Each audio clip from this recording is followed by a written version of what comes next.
Inaugurou na quinta-feira, 17 de outubro, em Aveiro, mais um museu, o Scope, Museu de Medicina e Saúde, um projeto da Fundação Casa Hermes, que se orgulha de reunir a maior coleção nacional privada dedicada à história da medicina, com mais de 1.800 objetos e instrumentos de 20 especialidades, em 6 salas que contam a história da medicina e a revolução técnico-científica desta área, desde a antiguidade clássica até aos dias de hoje.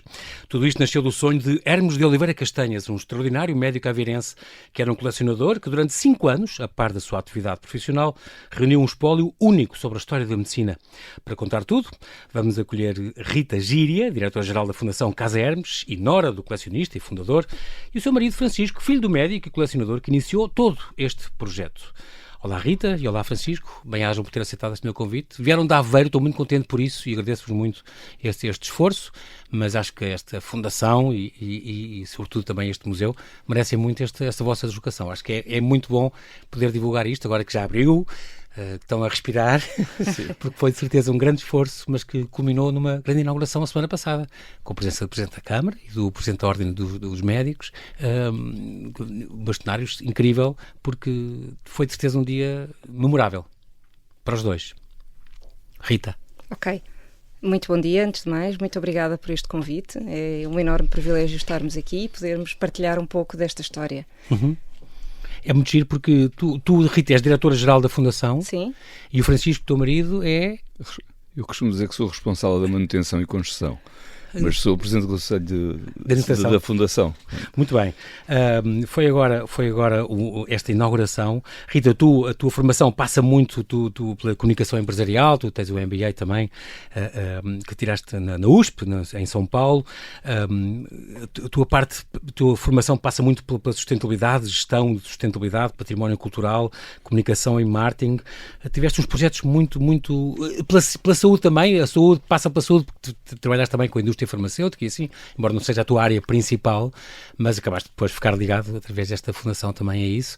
Mas tu tiveste uns trabalhos muito giros, quer no Brasil, por exemplo, onde foste voluntária também, trabalhaste lá, e depois em Angola. Fala um bocadinho dessa tua experiência de voluntariado que foi tão importante. Ok. Então, de facto, a minha área de formação é comunicação. Fui complementando sempre com áreas de gestão, por isso eu diria que entre a comunicação e a gestão estou eu. E ao longo da minha vida profissional sempre andei ligada a estes projetos em todas as empresas onde estive. Quer em Portugal, quer fora, para onde nos fomos deslocando. Tinhas sempre essa preocupação da responsabilidade social. Sim, exatamente. Por onde passaste? Por onde passei. Por isso, no Brasil foi muito importante, por exemplo. Sim, no Brasil favelas Exatamente. No Brasil integrei um projeto como voluntária num hospital israelita, um hospital chamado Albert Einstein, que tem uma comunidade carenciada ao redor do hospital e que de alguma forma contribuiu muito para a sua construção. E que o hospital apoia, tendo lá construído um ambulatório de pediatria que dá apoio a 10 mil crianças na altura. Por isso, andamos para trás no tempo e falamos em 2002. Não acompanhei o projeto desde então, mas na altura acompanhava então crianças até aos 10 anos, de cerca de 10 mil crianças. E como voluntária eu integrava um grupo e, sobretudo, dava apoio às crianças e aos médicos ao nível da recepção e da sua triagem quando chegavam ao hospital. E depois na parte da farmácia também. Engraçado, porque tu dizias que estas crianças eram muito pobres, viviam de favelas também, não sabiam ler e apesar da língua ser igual, havia algum problema de comunicação. Eles recebiam as receitas, tu davas essas prescrições e eles às vezes não sabiam interpretar, tinhas de ser tu a ler e dizer o que é que eles tinham que fazer, certo? Sim, nós tínhamos todos uns códigos, não é? Nomeadamente de fazer desenhos e colar uns autocolantes nas embalagens e de tentar chegar exatamente a uma linguagem que conseguíssemos mostrar ali, enfim, que a terapêutica era para seguir, não interromper, e havia ali uma série de adaptações que eu tinha que fazer, quer ao nível da língua, quer ao nível da linguagem. Muito interessante. E num país brasileiro, se eu pensar no Brasil... Mas são não duas línguas. Problemas. Exatamente. E depois em Angola também aí teve mais a ver com a formação de colaboradores também em temáticas de saúde, as DSTs, doenças sexualmente transmissíveis e a questão dos preservativos que distribuíam às cestas. Tens todo esse acompanhamento também aí que fizeste em Angola. Exatamente. Em Angola eu trabalhava numa empresa que era um representante de várias marcas automóveis e nós tínhamos muitas pessoas que trabalhavam no contexto da oficina e de facto viviam em condições sociais especiais, algumas bastante complicadas, e tinham pouco acesso à formação e à informação sobre cuidados de saúde, sobre as doenças sexualmente transmissíveis, a higiene e tudo isso. E nós tínhamos um médico que estava todas as sextas-feiras na empresa. E então decidimos aproveitá-lo para não só dar um apoio durante X horas às pessoas que precisavam, mas também para fazer formação. Então desenvolvemos um conjunto de conteúdos e montámos toda uma prática de formação a estes colaboradores. E houve uma receptividade excelente. Ainda bem, um trabalho muito bom. Em Portugal depois continuaste também as tuas atividades como voluntária, que é no IPO, aqui em Lisboa, sim, ali à Praça de Espanha, e depois também és voluntária na Nuvem Vitória, e lês histórias à noite às crianças no IPO. Continuas a fazer isso? Sim, em Santa Maria, sobretudo, e o IPO abriu há menos tempo e continuo, sim. É um privilégio, agora, como tu dizes, não é? É, um privilégio. Mas também deve ser duro. É duro, mas sobretudo é bom para quem recebe as histórias, e sentimos que quando entramos no hospital há um sorriso que aparece, há uma criança que sai do quarto à espera de uma história, e isso é bom. Mudamos a noite de alguém que está de facto num contexto hospitalar e que é duro. Muito bem, falo agora aqui com o Francisco Castanhas, é um bocadinho mais velho que a Rita, eles já se conheceram, se não me engano, nas férias de verão, no Algarve, as famílias eram amigas, eram próximas, o pai de um tinha sido colega do tio do outro, ficaram amigos e tal, o Francisco era mais do windsurf e dessas coisas, nesses tempos. Francisco, o teu pai, ele sim, este Hermes de Oliveira Castanhas, extraordinário médico, extraordinário profissional, extraordinário colecionador, que nos deixou, para o ano faz uma década que nos deixou, certo, prematuramente, é sempre assim, não é? Como é que era viver com este homem e tu ajudavas, aliás, tu participavas com ele naquelas romarias que ele fazia às feiras e às velharias e aos ferro-velhos e até aos depósitos de lixo, às vezes encontrava coisas, é impressionante. Sentias, comungavas desse amor que ele tinha por estes objetos todos que ele foi reunindo? Sim, sem dúvida, desde muito cedo comecei a acompanhá-lo, ele de facto vivia para a profissão. Ele era ginecologista, obstetra, aliás, depois era diretor de um hospital. Do Hospital de Aveiro, e ele vivia para a profissão e vivia para colecionar. E para a sua quinta, que é o local onde está agora... era a Quinta das Aradas, não é? Quinta das Aradas, onde está radicado agora o museu e a fundação. Desde muito pequenos que nós, família, irmãos, acompanhávamos os nossos pais por este país fora à procura de instrumentos médicos. Portanto, isso fazia parte dos poucos tempos livres que ele tinha, e onde aproveitava para passar em família essas viagens, não é? É engraçado porque esta coleção, antes de... Já vamos falar desta coleção, hoje é grande, tem 1800 objetos, cerca de 1800 objetos, de 20 especialidades, é impressionante. Antes de estar fixo agora neste museu, que inaugurou no dia 17 de outubro, foi uma coleção itinerante, que andou desde 84 até para aí 2007, por aí, ia em exposições, quando havia grandes congressos e tal, e tu lembras-te muito deste extraordinário congresso que houve no Rio de Janeiro. Ele próprio contava, eu ouvi-o ele a contar, o teu pai numa entrevista na televisão, sim, e falava, houve uma exposição em que eu é que embalava tudo, levava tudo, e foram quase uma tonelada, 970 quilos que eu levei no avião, até ir nessa viagem também. Sim, estamos em 1988, para o Rio de Janeiro. Isso foi um congresso mundial de obstetrícia e ginecologia no Rio. Houve um apoio muito grande da Presidência da República na altura. E tinha o alto patrocínio, era Mário Soares na altura. Mário Soares e da Fundação Carlos Gulbenkian, que nos ajudaram não só na logística, coisa complicada, uma tonelada de objetos. Sim.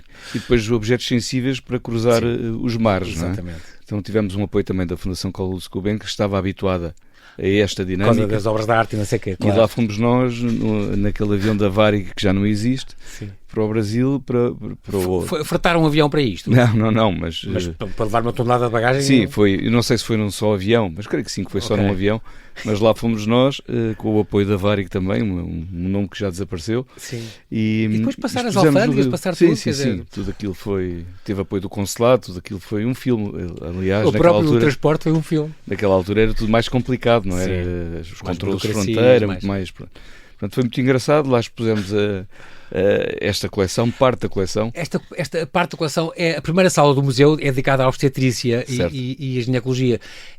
Era sobretudo sobre isso, porque o congresso era sobre isso, não era? Era no fundo aquela primeira sala, digamos. Era essa primeira sala. Okay. Também tivemos, já agora lembrei-me de repente, um contributo da Vista Alegre que fez um vaso comemorativo que giro. Para aquele congresso. Portanto, é uma coisa que temos que repescar, porque eles normalmente copiam sempre as peças diferentes que fazem, copiam para o museu. Portanto, temos que ir repescar a ver se ainda existe. Aliás, há umas peças no museu do vosso acervo da coleção que são da Vista Alegre mesmo, sim. madeiras e umas coisas muito engraçadas, antigas, mas que são da Vista Alegre. Sim, Bordal, Vista Alegre e algumas Incrível. companhias inglesas também fazem parte aqui desta coleção. Este 12º Congresso Mundial de Ginecologia e Obstetrícia no Rio de Janeiro, estamos a falar em 1988, no Hotel Intercontinental. Exatamente. Portanto, foi uma aventura todo aquele transporte que tu foste com o teu pai. Depois lembro de estar lá na sala a montar a exposição e de apanharmos uns choques elétricos extra que não estavam previstos, a iluminação, tudo aquilo foi uma loucura. Muito engraçado. Muito bem, imagino. Tu tiveste também tu és engenheiro mecânico, Francisco, tu nasceste em Lisboa, se não me engano, mas logo novinho, com 2, 3 anos, foste logo para Aveiro. Certo, o meu pai estava a fazer especialidade aqui, na Alfredo da Costa. Ok. Da última maternidade, sim, claro. Foi. E depois foi para lá, também para a Abissai Barreto, andou também nos hospitais. Tu tiveste também uma carreira internacional também no Brasil e também em Angola. Correto. Nessa altura já se conheceu, foi estas estadias da Rita no Brasil e em Angola teve a ver também com a tua deslocação. Sim, é fácil. Eu estava a começar a trabalhar em Aveiro, a Rita trabalhava em Lisboa, um não ia para Lisboa, o outro não ia para namoraram Aveiro. uns anos assim, um cá e outro lá, não foi? Sim, então decidimos. Mas correu bem. Correu bem. Então lá decidimos, como ninguém vai para Aveiro e ninguém vai para Lisboa, vamos para São Paulo e fomos os dois. Sim, boa. Foi assim um bocadinho. Muito bem, acompanhaste então o teu pai, era um pai extraordinário e agora aqui também falo da Rita que teve esta dedicação bonita, às tantas dedicaste, houve uma altura em que tu, a partir de 3 ou 4 anos, que passaste a dedicar à fundação e pronto, e decidiste com esta homenagem a este extraordinário homem que foi o teu sogro e também porque é muito giro, porque este vosso museu não se cinge a mostrar, a ser uma exposição morta de objetos, passiva. Vocês apostaram, há aqui uma aposta que foi feita na prevenção e na educação para a saúde e, portanto, vamos prolongar isto, acrescentar valor a só esta coleção e isso está muito, muito bem feito. Quero-vos dar os parabéns por todas as coisas que eu já vi de fotografias de catálogo e de filmes.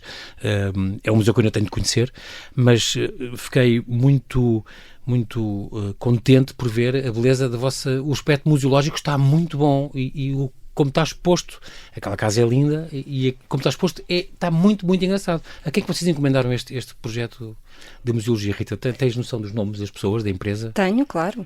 Então diz-me, porque vale a pena, porque vale é um trabalho muito bem feito, sim, muito bonito. Antes da museologia tivemos aqui um trabalho extraordinário de reabilitação da casa, porque a casa é parte da própria exposição, por isso eu não posso deixar de referir a casa. Era casa de Hermes, já era uma casa-museu? Casa-museu Dr. Hermes, exatamente. Dr. Hermes. A casa é de 1895, por isso é uma casa do século... As chamadas casas do brasileiro torna-viagem, precisamente, e de facto houve aqui um trabalho extraordinário de reabilitação, e aqui tivemos a mão do arquiteto Pedro Appleton, do Promontório Arquitetos, que para além da reabilitação... Boa. Para além da reabilitação, deu todo o tom e o toque que depois a museologia foi no fundo, beber dessas cores. A casa já tinha assim, cada divisão na sua cor, já era assim? A nível das madeiras, dos rodapés, das portas e dos rodapés. Sim, os tetos trabalhados, o pé direito é muito alto. Faz lembrar aquelas casas também da Costa Nova, também tem um bocadinho a ver, não tem? Também, sobretudo a nível do telhado. Mas de facto aqui o Pedro deu-nos desafiou-nos a levar a cor, que é de facto muito exuberante, até porque é diferente divisão para divisão, também para as paredes e também para o teto, que foi algo que no início nos espantou imenso e nós que somos pessoas mais neutras ficámos assim um bocadinho... Mas o resultado é extraordinário. É extraordinário. Estava em boas mãos, já percebi. Sim, exatamente. Com bom gosto. Depois, a nível de museologia, e aqui entramos em 2 etapas, que no fundo é a primeira a narrativa, o storytelling, e tivemos muito aqui o apoio da Have a Nice Day, que é uma empresa que desenvolve todo o seu trabalho na área dos conteúdos e das narrativas, e também a nível design, a equipa da Have a Nice Day nos ajudou, e por isso temos aqui quase que um puzzle. Estes bonecos, estes desenhos em preto e branco, dos antigos, estava giríssimo. Exatamente. Por isso temos este puzzle de várias peças, não é? Da casa, da narrativa. Resulta muito bem, está extraordinário. Já pelas escolhas que fizeram, pelo gosto que tiveram, porque é das coisas muito bonitas que tinham dinheiro para o fazer e fizeram uma coisa bem feita. Já agora fazer isto bem e é um serviço que fazem à comunidade, é um serviço público extraordinário que este museu representa. Scope. Vou falar um bocadinho deste Scope da Fundação. A Fundação nasceu primeiro, então. Fundação... A Fundação nasceu em paralelo. Na realidade, nós iniciámos o processo de constituição da Fundação em 2000 e demorámos 2 anos até que conseguíssemos ter, enfim, a aprovação 2020. e a constituição. 2020, Sim. peço desculpa, Sim. 2020, e foi em 2022 que nós tivemos então o reconhecimento, em setembro de 2022, da Fundação. Por isso foi um projeto que nasceu em paralelo com o pensar toda a estratégia do museu, quer a nível de narrativa, quer a nível de museologia e museografia. Por isso tudo foi acontecendo mais ou menos em paralelo. Sendo que a Fundação é claramente o chapéu que tem o museu e que tem uma série de outros pilares. Por exemplo, as bolsas académicas. Vocês fazem isso com a Associação do Arte Arré, que é muito importante, já tem ajudado, já mais de 500 bolsas já atribuíram.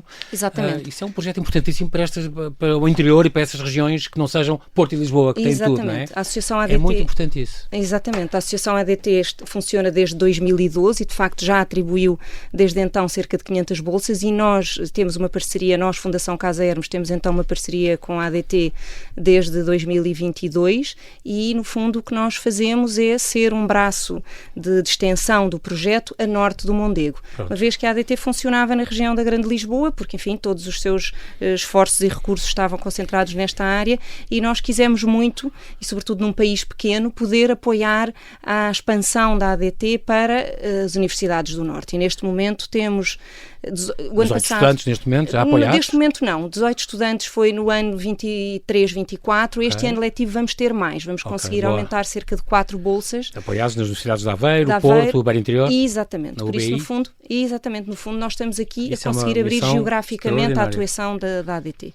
E também a parte da investigação, que vocês também têm, estão abertos a profissionais estudantes e profissionais de saúde, têm estas parcerias com a nova Medical School, a nova Faculdade de Ciências e Tecnologias e a Ordem dos Médicos. Tem esta parte também da Fundação, também se ocupa deste estudo material, de conservação e restauro, também é importante. Uma casa desta dimensão e um museu desta dimensão vai ter sempre pessoas que têm que estar dedicadas a esta conservação deste espólio. E muito bem, nós neste momento, Francisco e Rita, temos que fazer um brevíssimo intervalo e já voltamos à conversa. Até já.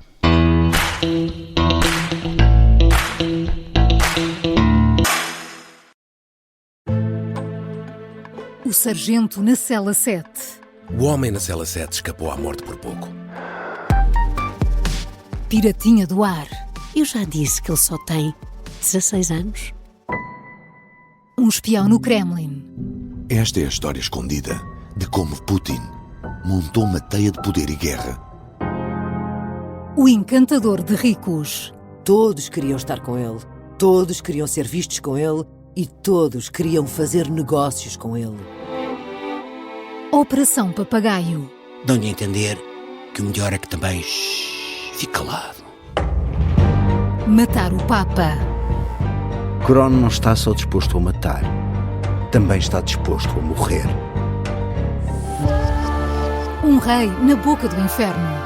A mansão da boca do inferno está cheia de espiões e informadores, por dentro e por fora. São histórias que fazem parte dos Podcast Plus do Observador. Pode ouvir no site do Observador, nas plataformas de podcast e no YouTube. Podcast Plus é mais do que um podcast.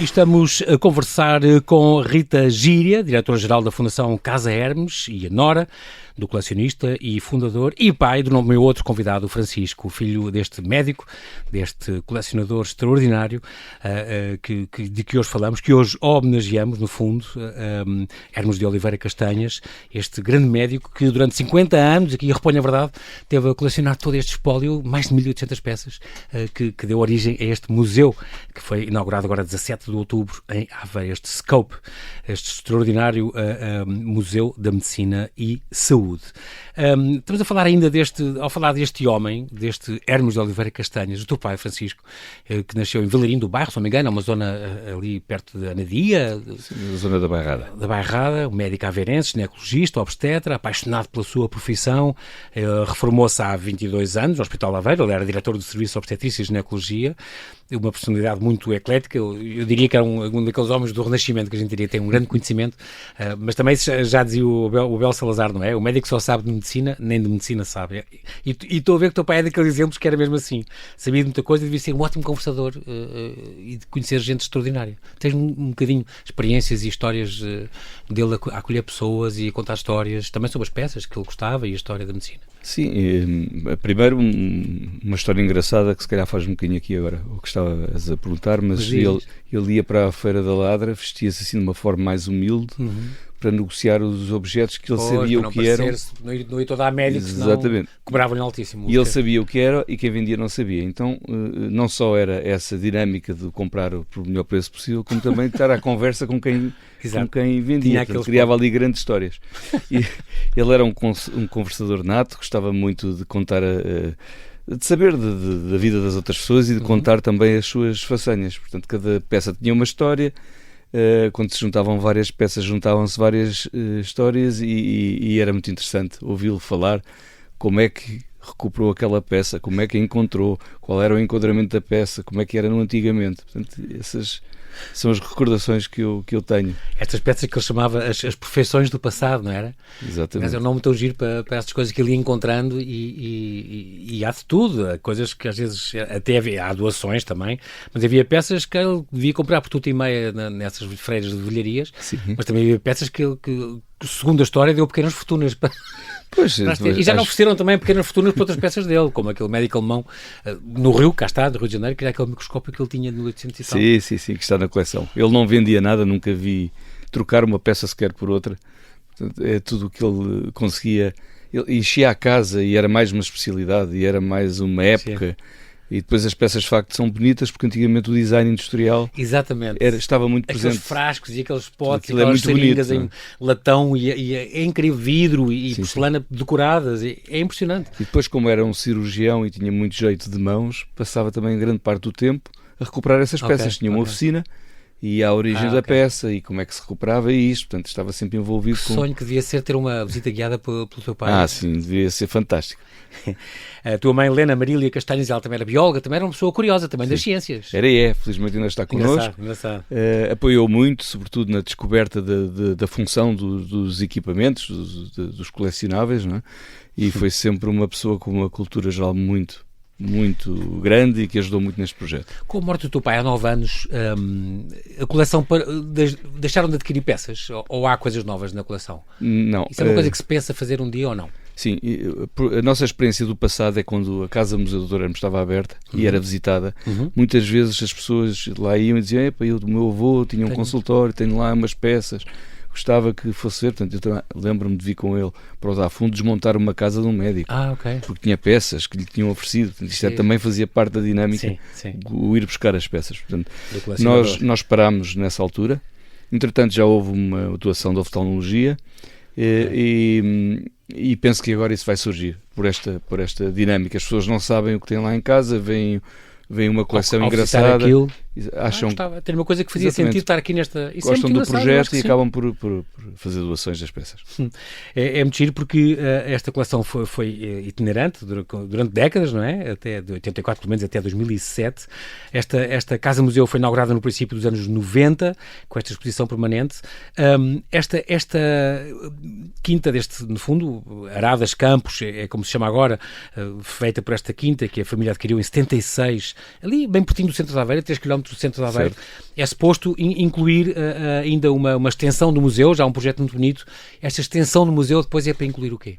Nós temos uma preocupação grande que é, temos 20 anos úteis, se tudo correr bem, para deixar a Fundação autónoma. É muito importante estes projetos, a continuidade destes projetos às vezes ainda é mais difícil do que os lançar. Portanto, nós precisamos de criar aqui dinâmicas à volta da saúde que possam servir a este propósito. Uma espécie de uma economia circular. Exatamente. Gostamos muito do tema da longevidade. Sim, e daí está a prever este centro de investigação. E temos previsto um centro de investigação de longevidade, também nas instalações, também inclui um hotel com 40 quartos, que alberga os investigadores, os turistas, quem for, os visitantes em geral. Esse é um projeto que já está aprovado inclusive pela Câmara Municipal de Aveiro, é um projeto do Promontório. E um pequeno centro de eventos também. Temos um centro de eventos e uma extensão que duplica a área expositiva do museu. Vai ser adoçado, digamos assim, à Casa Museu. Eu vi o projeto. Numa onda muito de Costa Nova, sim, das casas da Costa Nova, com aqueles ripas. Exato. E aí, o que é que seria instalado nessa parte concreta que vai ser adoçada à casa? Seria o quê? Para pôr mais peças? Para fazer outras salas? Nós hoje temos... Passar filmes? O quê? Nós hoje... Isso também. Quando isso for construído. Certo. Hoje temos um anexo à casa, que faz parte do projeto definitivo. Que já existe. Que já existe, onde estão as instalações sanitárias, a loja, o bar, etc. Isso passaria para essa extensão. Permitir-nos-ia ter também exposições temporárias mais pequenas nesse espaço. É um espaço muito multiusos que ajuda a parte museológica do Scope. Muito bem, este museu tem 5 salas mais um sótão dedicado à medicina do futuro, muito dinâmico, muito interativo, é muito giro. A ideia, um bocadinho como eu vos disse, como eu disse aqui, a educação para a saúde é uma coisa que vos move muito. Já agora, a palavra scope, isto, Rita, vem de onde? Scope, só me lembro do microscope e kaleidoscope, este tipo de coisas. Tem a ver com visão ao pormenor? Estetoscópio. Scope é precisamente o diminutivo de vários objetos que nos permitem ver mais longe e ver no sentido alargado, não é? Então o nome é bem escolhido. Exatamente, o microscópio, o caleidoscópio e vários scopes. O próprio logo é muito bonito, este O é o próprio estetoscópio, o logo também foi muito bem escolhido. O projeto gráfico, já falei disso, e da museologia está muito bem feito. Os tipos de materiais neste museu temos objetos, aparelhos médicos, clínicos, científicos, livros, pinturas, esculturas, mobiliário do século XVI até ao século XX, e também tem uma partezinha ligada à medicina popular, e isso é engraçado, à medicina popular e à arte em si das ciências. Tem todas estas áreas que falámos, da cardiologia, da cirurgia, anestesia, clínica geral, pneumologia, ginecologia e por aí fora. A peça mais antiga é um livro. A peça mais antiga é um livro de 1580, é uma compilação de procedimentos médicos de Amato Lusitano, que era na realidade um médico português chamado João Rodrigues, mas que por desavenças, Judeu, exatamente, por desavenças com o regime da época teve que fugir primeiro para Antuérpia, depois para... Prestantissimi curazione mediciano, é uma coisa extraordinária. Extraordinário. É um livro, exatamente, pequenino. É pequenino? É pequeno, só o título largo. Tinha que ser grande. Exatamente. Não. É uma compilação pequena, mas muito relevante. E muito valiosa, claro. Qual é, Rita, qual é a tua peça preferida? Pensa assim numa ou duas. Eu tenho aqui várias para falar delas. Sim. Mas há assim alguma que dizes? Há uma que eu adoro. Há uma que eu adoro, sim. Que é o quê?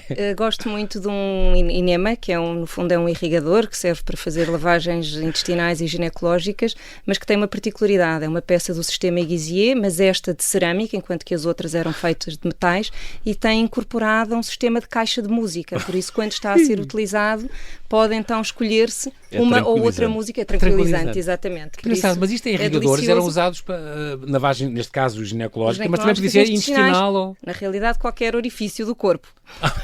É extraordinário. Com estranhos formatos, um dos quais, estes de porcelana, tinham então a possibilidade de ouvir estas Le Petit Duc e estas pequenas músicas que podias escolher. Exatamente. É extraordinário. Olha, Francisco, tens alguma peça que tu gostes mais também?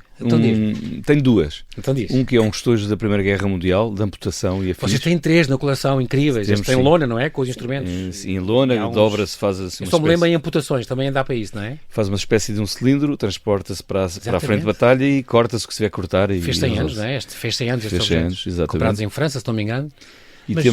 Temos um outro que eu gosto muito, que é um aparelho dos primeiros, ainda com os 2 P's na conjugação da palavra, como se fazia antigamente, que é um aparelho de secar as mãos. Gosto muito dele porque, já sei. Porque recuperei com o meu pai recuperou comigo, então tenho ali uma ligação. É extraordinário, é um aparelho do chão, certo, onde se mete as mãos para de secagem das mãos. Como vemos mas hoje que é de 1910, o que é? Exatamente. Tem mais de 100 anos. E ainda com o português arcaico, nas instruções, como é que se deve utilizar. E como recuperámos os dois, tenho ali uma estima por ele. Mas recuperar quer dizer o quê? Funciona? Funciona perfeitamente. A sério? Foi todo pintado, todo... Tem assim uma base verde. Eu tenho essa imagem na cabeça. Isso mesmo. Uma coisa de secar de mãos com mais de 100 anos, o que é isto? E de facto lá está, é impressionante. Gosto muito desse também. É muito engraçado.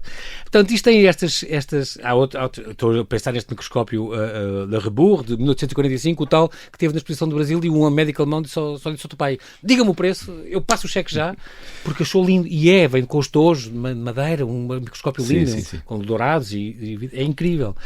Estou a lembrar também desta seringa com um parafuso micrométrico com que se fazia linfografias, usado para fazer daqueles doentes com elefantíase nas colónias. Fazia-se estas seringas estranhíssimas, mas todos o professor António Martins tinha usado, do Hospital do Ultramar e tal, que encontrou, acho que o teu pai encontrou num serralheiro.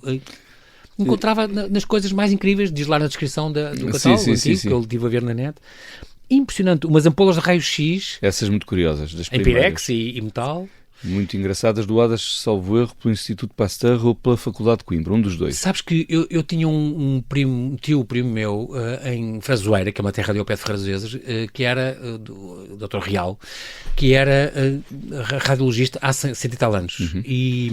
E tinha aquela, como Albert Schweitzer, tinha aquela coisa foi para o Gabão e fez um hospital, porque é que os portinhos aqui no meio não têm direito a ter um hospital com boas condições, e então fez lá um hospital e tal. E este Albert Schweitzer, e este Dr. Real fez a mesma coisa ali em Frazoeira. Naquela terra ao pé de Ferreira do Géser, que é uma aldeiazinha ao pé de Ferreira do Géser, não havia eletricidade. E ele instalou a primeira coisa de raio-x, quando abriu depois em São José, ou não sei onde, o primeiro, ou cirúrgicas médicas no Campo Santana, não sei. Ele fez uma unidade de raio-x na sua aldeia para correr às pessoas da sua zona. E não havia eletricidade. E então o sistema era uma mula que andava à volta e que fazia um gerador de eletricidade. Então gozava-se a dizer que em Frazoeira era a única terra onde até a mula dá à luz. Por causa do raio-x, que era uma ampola deste género, uma coisa de vidro. Sim. É muito engraçado. Pensei, olha para ela e pensei, isto é igualzinho do Dr. Real que eu tinha. É muito engraçado. E depois tem outras coisas estranhas, além dos irrigadores, as seringas de clisteres 800, nem quero falar disso, mas são grandes. São grandes. É o espanto de toda a gente. Imponentes. Imponentes, mas decoradas. Sim. Com decoração. Todas trabalhadas. É incrível. E estas bolos de caldos que eu não fazia ideia que existiam. Bolo de caldo. Exatamente, os bolos de caldo, semelhantes a uma molheira de hoje, mas mais pequenos, serviam para alimentar bebés ou doentes acamados. Ou idosos acamados. Exatamente, mas muito bonitos. E nós temos, para além de... São objetos de arte no meio disso. Alguns são objetos de arte, muitos. Com florões bonitos, com pinturas, de facto, ali uma arte aplicada à cerâmica para um objeto que é utilitário, na realidade. Exatamente. Não é? Mas também havia os escarradores, por exemplo. Também todos decorados. Todos decorados, sim. É extraordinário. Outras coisas que eu aprendi a ver as vossas peças. Os tira-leites, que cá está, aqui há um da Vista Alegre, se não me engano também, e depois havia uns de vidro que a própria mãe, autónoma, que podia chupar o próprio leite e aquilo ia para aquele reservatório. Exatamente. Para depois porem de biberons, imagino. Isso. Mamadeiras, também tem lá uma série delas. Estes confidente de damas e estas coisas que eram a origem dos bidés antigos. Sim. Chamava-se confidente de damas, acho uma coisa extraordinária. Invenções em França do século XVI. As senhoras usavam os bidés para dois fins. Para a sua higiene íntima, sobretudo após as relações sexuais, mas com o intuito de prevenir gravidezes indesejadas. Por isso o confidente das damas. Engraçado, é lindo. E bidé significa cavalo pequeno, aprendi com vocês. Exatamente. Não fazia ideia. Sim. Porque a pessoa realmente vai escanchar ali, vai sentada, montada. Exatamente. Isto é uma coisa que está em extinção, mas é uma pena, porque pronto.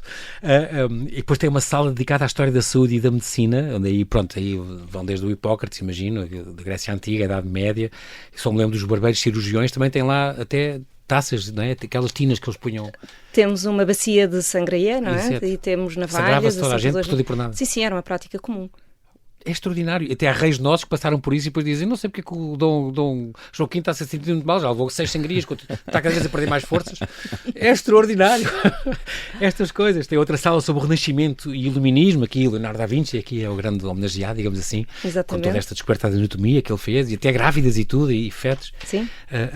Por acaso não falei nisso, mas nesta primeira sala, se não me engano, da obstetrícia e ginecologia, tem os quadros com os fetos, que é uma coisa também muito rara, não é? Sim, é um conjunto de 10 quadros anatómicos de um escultor madrileno chamado Henrique Zófilo Dávila. E são aqueles grandes que são em baixo relevo? Que têm... São em alto relevo, sobretudo, são de gesso.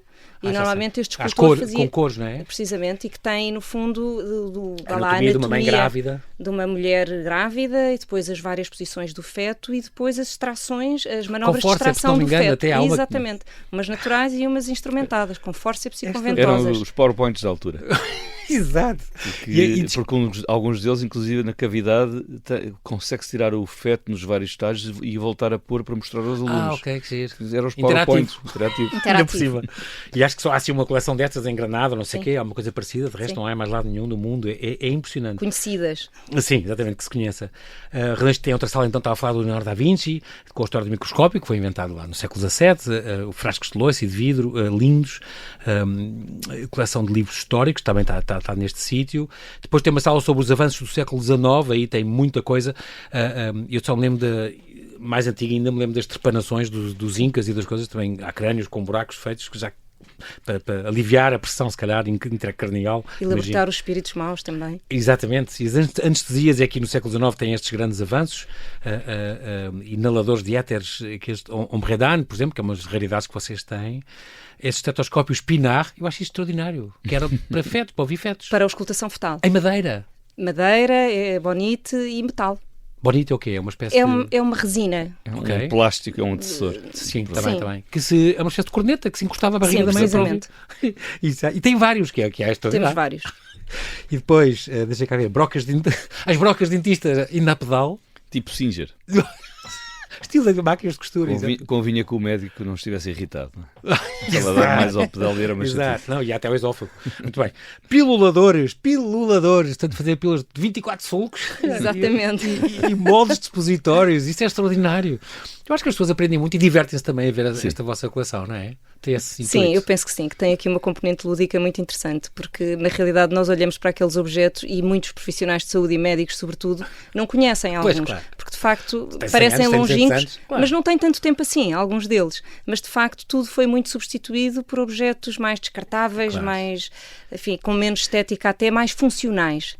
E de facto os objetos do antigamente tinham esta componente também estética e de duração, não é? Durabilidade. Não posso deixar de referir à amigdalectomia, esta cadeira de tortura, que é uma cadeira que se prendiam as crianças normalmente, as mãos como os braços como as correntes e umas correias, e depois os pés era uma tábua que entalava as pernas e depois tirava-se as amígdalas do coitadinho da criança. Como é que eles seriam anestesiados? Nem sei, deviam pôr... Muitas vezes sem anestesia. Muitas vezes sem anestesia. A frio, assim, a sangue frio? Sim, e depois, sim, com anestesia posterior, com éter. Aparelhos antigos de raios ultravioletas, aqueles frascos lindíssimos de elixires, e assim, os frascos escuros já, para não se degradarem com a luz, muito importante.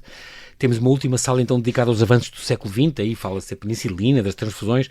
Tens aquelas coisas, os boiões para transportar o sangue, que devem ser... São baldes isotérmicos. Exatamente, mas cornetas antigas e tudo, é incrível.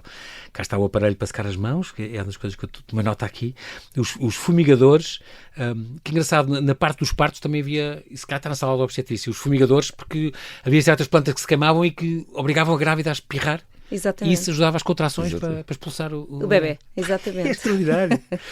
Muito bem. Temos aqui também os trojos de guerra que tu falaste. Este conjunto de vacinas anti-varíola tem imensas. Algumas ainda com a lanceta, com que se... Sim, que não havia seringas, cortava-se a pele. Só com o Pasteur, ou muito depois disso é que se inventou, não é? Então ele inventou havia estas lancetas que espetava na pele e o líquido ia lá para dentro. Sim, fazia-se uma pequena incisão, exatamente.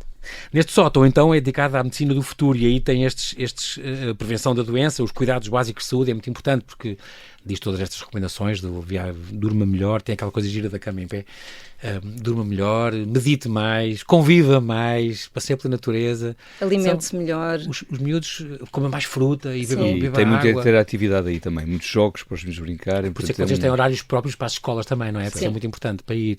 O vosso horário é aqui, eu estou aqui a ver que há quartas e sextas das 2 às 6, um sábado uma vez por mês das 11 às 6, mas estamos ainda no soft opening, não é? Sim. Durante estes meses há assim um horário um bocadinho mais restrito. Sim, precisamente. Nós neste momento temos de facto o horário de abertura ao público restringido então a 2 tardes e a um sábado por mês, e temos para as escolas todos os outros horários disponíveis, assim como para eventos corporativos. Isto naquele info@scope.pt, as pessoas podem perguntar coisas se quiserem. Sim. E tem o site também, o site é da Fundação ou é mesmo do museu? Temos o site da Fundação, numa E o perspectiva site mais do museu. corporativa, mas temos o site do museu com todas estas informações Onde e as as interações pessoas podem- agilizadas. Que é a Exatamente. compra de bilhetes, etc, etc. tudo As visitas feito. são sempre guiadas, têm que ser guiadas, duram Sim. mais ou menos 1 hora Sim, e convém sempre alguém acompanhar e também contar histórias. Isto sem a pessoa contar histórias não perde a graça, eu acho. perde a graça. Ou a Nós pessoa não sabe o sentimos que é que está a sim. ver, não é? Sim, quer dizer, não se bebe tanto, porque embora Claro. nós tenhamos informação e tenhamos peças, mas de facto há toda uma narrativa por trás das peças e por trás Claro que do sim. conteúdo, da quantidade de informação que nós conseguimos disponibilizar, que é muitíssimo maior. E, portanto, é muito importante fazer esta visita. Fica então com esta dica aqui deste museu extraordinário, Scope, Museu de Medicina e Saúde, que abriu agora em Aveiro, na rua João Gonçalves Neto, 44 a 46, em Aradas, muito ali, a 3 km do centro de Aveiro, a não perder. Tem visitas em português e em inglês, tem horários e programas especiais para escolas, todos os espaços são adaptados a pessoas com mobilidade reduzida, com rampas, tem elevador. E neste futuro campus que está a nascer aqui, tão importante, e acho que é a melhor homenagem que podem fazer, quer Francisco ao teu pai, quer ao teu sogro, Rita, é de facto esta continuação da divulgação e a partilha. Eu acho que era uma coisa que ele também tinha muito gosto, não é? E vocês pensaram uns anos, o que é que vamos fazer com esta coleção? Vamos doar a alguém? Vamos assumir nós? E para mim tiveram uma boa decisão, escolheram as pessoas certas, estão no sítio certo e de facto é um museu, apetece-me imenso estar lá um público conhecer aquilo, fica aqui este convite para quem nos ouve. De facto, parabéns pelo vosso gosto, pela vossa intenção, que grande homenagem que fizeram a este grande médico que foi o Hermes Castanhas. E, portanto, quero-vos agradecer muito também a vossa disponibilidade em vir aqui à Rádio Observador. Bem-ajam por terem vindo. Obrigado nós. Obrigada. Muito obrigado. Muito obrigado.